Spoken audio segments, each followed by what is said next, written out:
Alright everybody, I'm back with the spoiler review of The Nun. Okay, and as I said in the non-spoiler review, if you've watched it, that this film was good and bad simultaneously. I wouldn't say it was bad, it was just average. Where I felt like the other Conjuring films were above average. In some cases, a lot above average, or to the point where they were very good.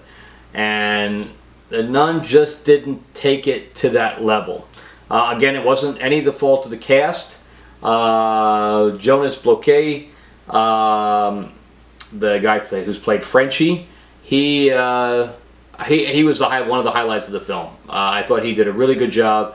I don't know if he improv'd any of that stuff, but I thought he really brought a good character to the screen, and he kind of evened out the other two.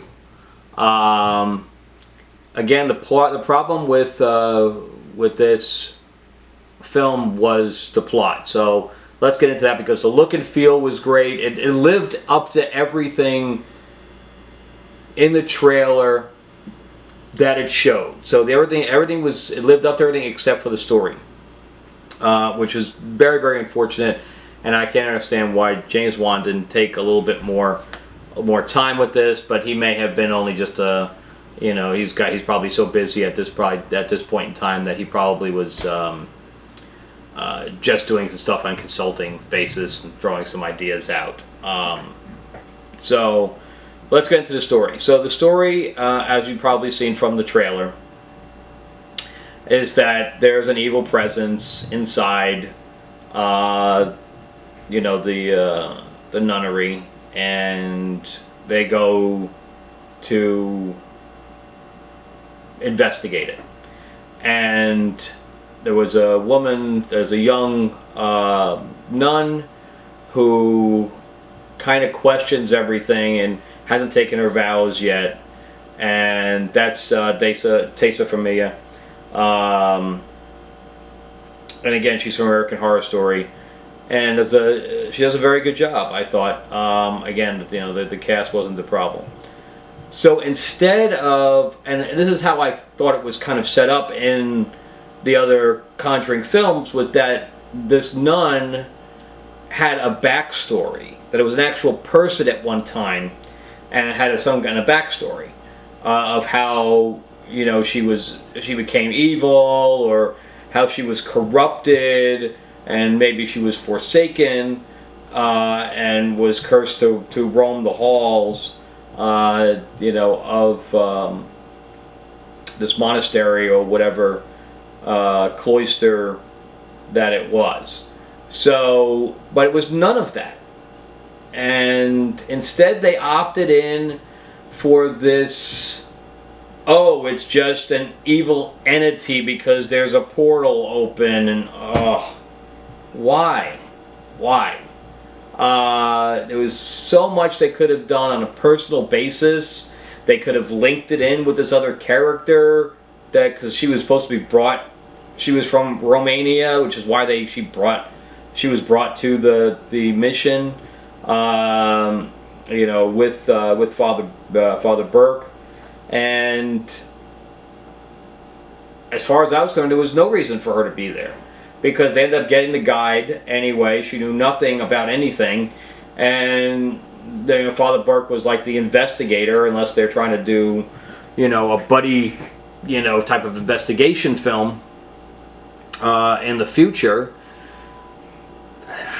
It was just the plot was such a letdown because it was so generic, where they could have done so much more with creating this evil character, evil Freddy type character, that still exists. I know that at the end they threw in that, she ended up inhabiting Frenchie, and so the evil entity continued.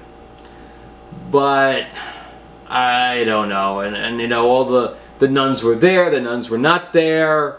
you know, that got very confusing after a while. That you know, what was real, what wasn't real. The Mother Superior, you know, she was talking to all of them, and then all of a sudden her armor falls off. You know, and you know, she's obviously been dead for a while. You know, the dead nun sits up in the freezer, which we don't get to see, but that's what was told. What happens? There's additional blood on the stairs. You know, stuff like that. None of it was really explained. And then there's the you know, the Indiana Jones. Oh well, there's a key. And the key fits into the wall to get this ancient relic that has the blood of Jesus Christ.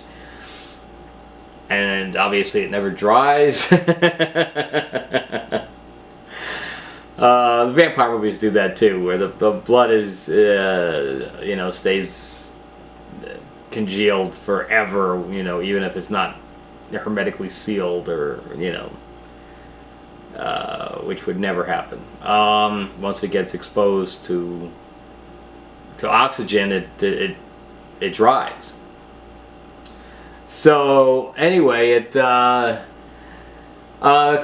the movie was mediocre as far as the plot's concerned, but it was fun to sit there and have the scares and see where they were going to throw the nun next.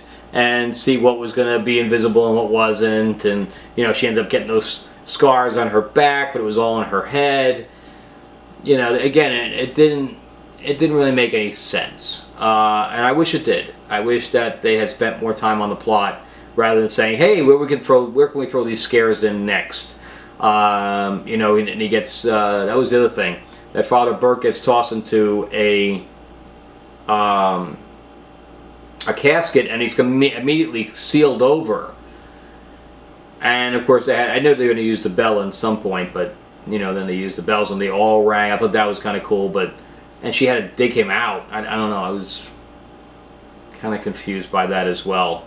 You know how you know, there was reality was being altered, and I did miss the first few minutes of the film because there was a girl in front of me that I said, put your phone away, and she looked like she was recording the film, and as a filmmaker I couldn't abide that, so she wouldn't put it away, so she's like, don't tell me what to do, so I had to go get security. So I missed the first few minutes of the film, and I don't think it mattered much, but if I did miss something that basically, if something in the beginning answered all these questions that I have, then please put it in the comment section. But I stand by my initial rating of 5, and if you guys agree or disagree, then let me know below. And I'm also going to be doing a review for Peppermint, which I also saw yesterday. So anyway, hopefully I'm back now for a period of time, and thank you again for subscribing, and please share it, share the video as well. Alright, have a great weekend.